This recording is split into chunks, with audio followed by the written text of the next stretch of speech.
It's gorgeous out. Let's pop some ducks. This is the Upduck Podcast, a blend of upland and waterfowl hunting. Tune in as your hosts, Tyler Beaton, Jeff Ludicky, Matt Jeske, chat about training dogs and share their bird hunting stories, tactics, and strategies.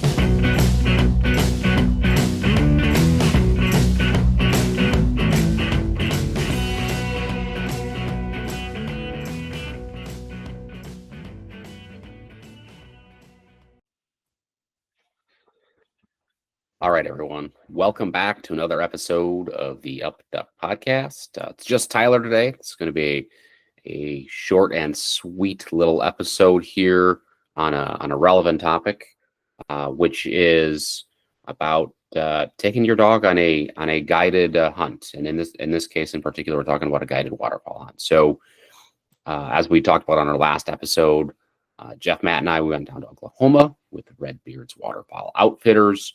We had an incredible time, shot a bunch of birds. For me, it was all brand new experiences.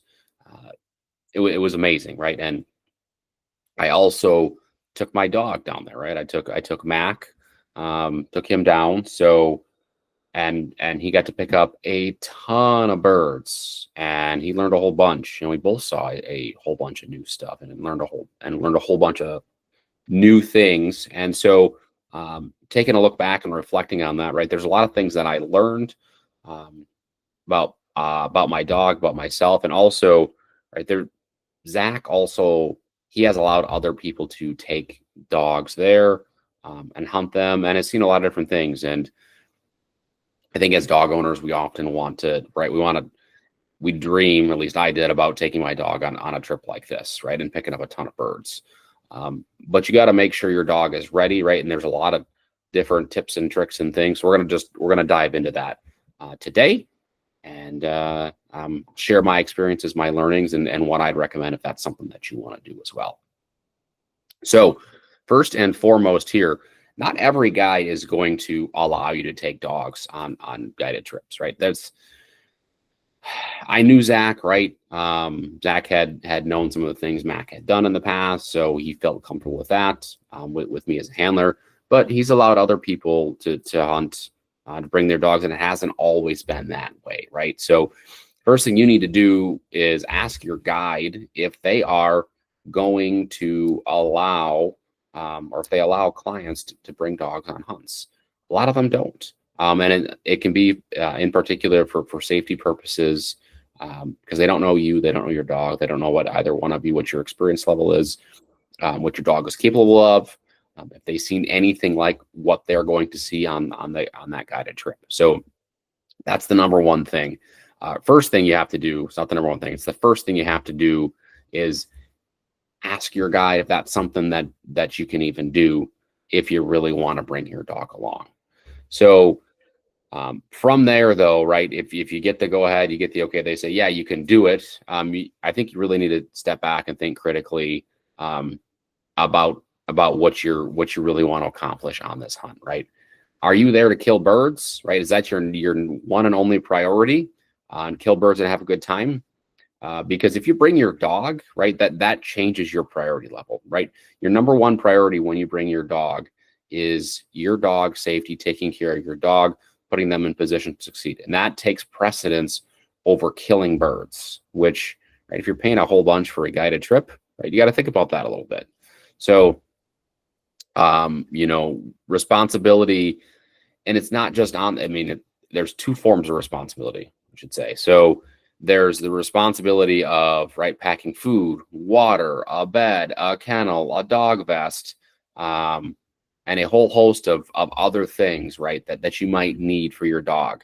There's the stuff for the hunt, your collar, your whistle, your controller, anything for after the hunt, right? If you're gonna bring or feed your dog any extra supplements, if you need bag balm or medicine for them for ripped up paws, or anything that it might be, right? Like I brought carprofen or pain meds for my dog, because I figured he'd get a little bit sore, right? He's working hard.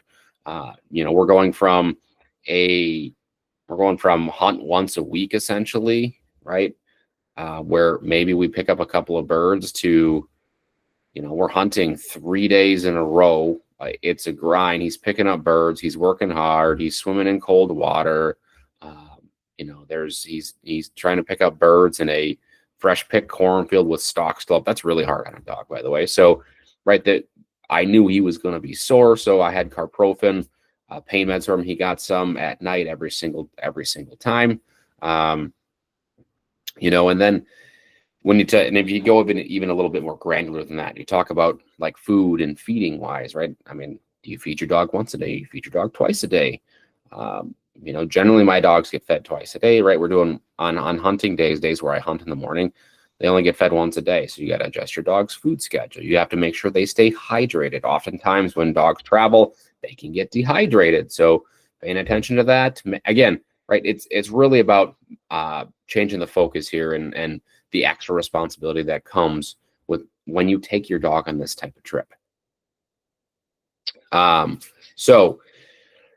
Right, that's one form of responsibility. The second form is when you're actually on the hunt. I said before that your primary goal is not to kill birds, but to ensure your dog is set up for success. So everybody else that you're going with is also paying for this hunt, right?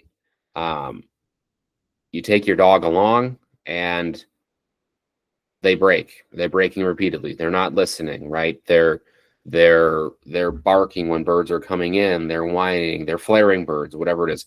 You have other people who are paying for this hunt, and you don't want to screw their hunt up as well, right? It's not a cheap trip. Paying for a guided hunt is not cheap. It's not the same as, hey, I'm going out to my local public land spot, right? Birds are coming in. My dog makes a mistake. Everybody, it is what it is. It happens, right? Your dog has to learn through that. You just don't really want them doing that when you're paying. You're paying for that day's hunt. It sucks for you. It sucks for them. So there's a safety component to that though too, right? You have to make sure your dog isn't breaking, right? You might have more guns on a guided hunt than your dog has seen before. So, there's a huge safety component to that, right? If they're breaking, do you trust all the people handling firearms? You have to take care of your dog. That's your first and your main thing, your main responsibility when you're out on this trip, right? And if you bring your dog, and I can't express that enough. I really, really can't. So with all that said, right, you show up there, or you're getting ready to show up there, you're thinking about bringing your dog. You also need to think about, is your dog ready? Right? Where are they at in the training process? What have they seen? What's their experience level? Are they mature? Are they immature? How old are they? Right? Have they been on a whole bunch of different hunts with different conditions? Have they seen anything like they're going to see yet? Have they been in boats, in dog blinds, in layout blinds? Have they seen birds in huge numbers? Have they hunted with more than just you and a buddy, or you and a couple of buddies? Have they seen, or have they heard huge volleys of shots? These are all things you might see on a guided hunt. That maybe if you're hunting the same public land spot, or you're only hunting like a private pond, right? These are things that your dog is going to get exposed to different environments, and you need to know how they're going to respond to that. So, for me, right, Mac turned 8 in November, right? He has his hunting retriever champion, his master hunter. He's seen a lot of different environments as a result of running those hunt tests.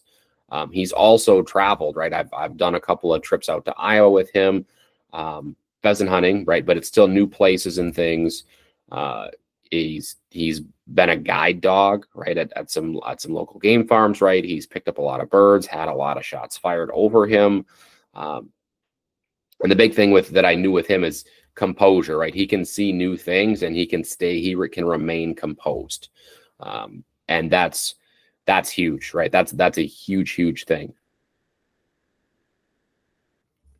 If your dog has an issue with that, my younger dog has an issue with composure, right? a guided trip might not be the best thing for them until they get a little bit more seasoned.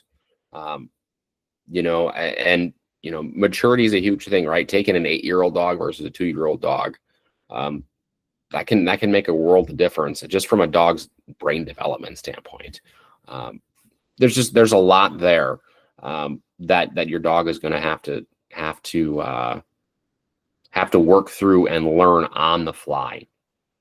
When you actually get there for your hunt, that's really the last piece of it, because you need to think about, hey, how am I going to handle this situation here?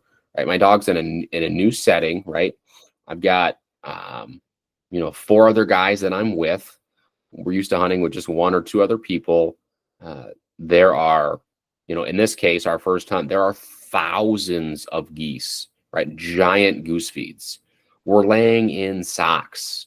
We haven't seen any of this stuff. And I decided simply to take Mac and tied him up. In this case, I just put a lead on him and just held him with my hand, right? And just made sure that, hey, we're gonna sit right here. And he's a left side heeling dog, right? And I put him on my right side. It's where he needed to be, was on the right. And we just made that spot. That just became like our little place right over there.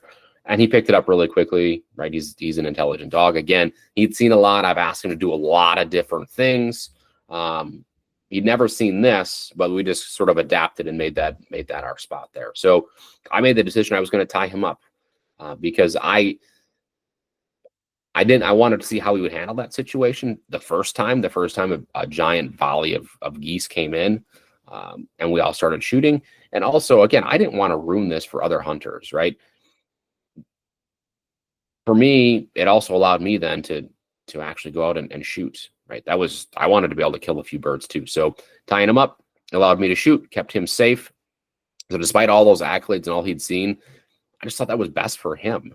And I decided to do that on every single hunt that we did down in Oklahoma with Zach and Red Beards Waterfowl Outfitters.